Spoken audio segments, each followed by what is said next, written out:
Howdy gamers, Old Gamer Guy here. Welcome to another Civilization 6 video. It is the year 2800 BC and the Indian Empire city of Delhi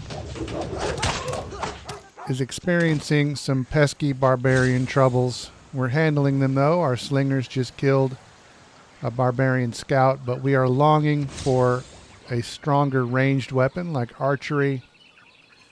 And our knowledge in bronze working has advanced. Our knowledge in archery has advanced. To celebrate, how about we build a wonder of the world, the Hanging Gardens. Let's build it right here next to this river. As soon as I remember how to do it. It took me a little while. Like I said, it's been a little bit since I played this game, but I'm slowly getting the hang of it again. Yes, let's build the Hanging Gardens right there. It will be magnificent. But it'll take a while. We have recently gained advanced knowledge in city planning. Creating districts in our cities can be much more powerful and lucrative than simple improvements like farms and mines. This military unit has proven themselves. From the experience they have gained in combat, they are eligible to be granted a promotion. How will you reward these brave souls? Writing is easy.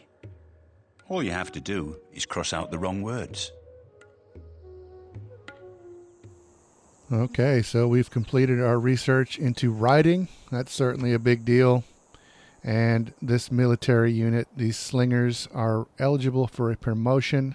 I've got a choice between volley and garrison. Both are pretty good, but volley seems more generally useful.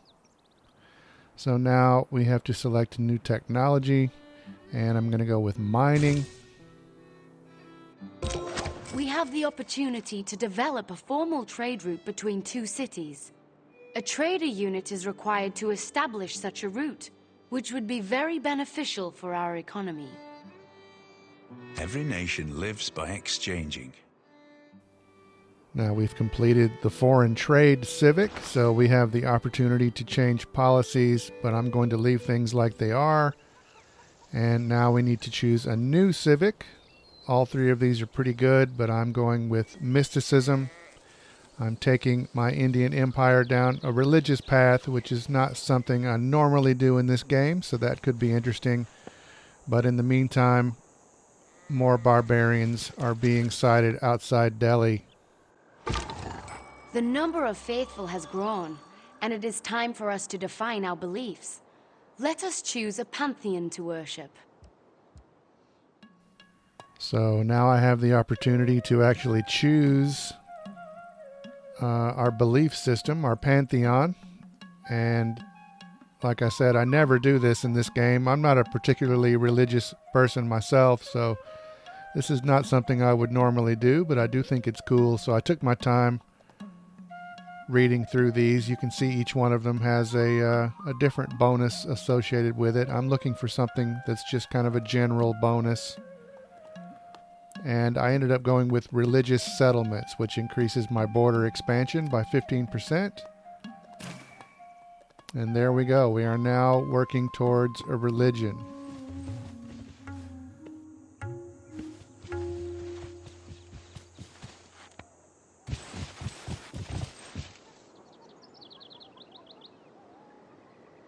When you find yourself in a hole, quit digging. That's some good solid advice from Will Rogers, but now we know about mining, so we need to choose a new technology to work on. Again, this is not something I would normally do, but I'm going to choose astrology.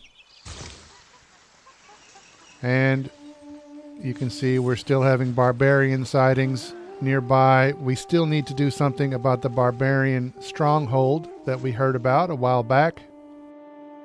I don't believe in astrology. I'm a Sagittarius, and we're skeptical. So now we know about astrology, so we'll get a bunch of faith bonuses, and we will be building points toward getting a great profit. But now We need to choose another technology. I feel like I should choose something practical, but all of these are pretty practical choices. I'm going to go with masonry. And now we've been contacted by the Scythians again, and they are sending a trade delegation bearing a gift. We will welcome them. We like gifts here in Delhi. And once again, so far so good. My liege, we have an envoy at our disposal. We can use the envoy to gain favor with the city-state. Becoming friendly with a city-state neighbor can be greatly beneficial to our civilization. I like to say I practice militant mysticism. I'm absolutely sure of some things that I don't quite know. Okay, so now we have an envoy available, and we have completed our study of mysticism, so we have some new policies there related to that, but I can't really do anything about those just yet. We need to do a few things to unlock some other types of government. But when we do that, we will have a few options available that are pretty good and could benefit us. But a growing number of citizens in our lands dream of having an empire, so I guess we better get on that. There, I'm finally taking a look at the civics tree. This is actually the first time I've looked at this during this game. You really should look at these trees more often and plan out what you're going to do. But I have not done that. I'm going with craftsmanship there. And here we are. Like I said, we have an envoy available. I'm going to send them to Valletta. They are a militaristic society, and hopefully that will benefit me in the long run. The ascent to the highest story is by stairs, and at their side are water engines, by means of which persons, appointed expressly for the purpose, are continually employed in raising water from the Euphrates into the garden.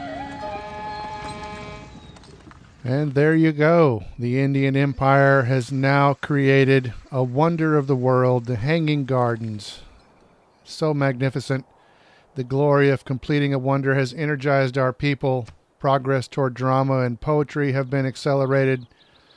So, yeah, things are going okay so far. We'll pick this up in the next video, but for now, as always, thanks for watching.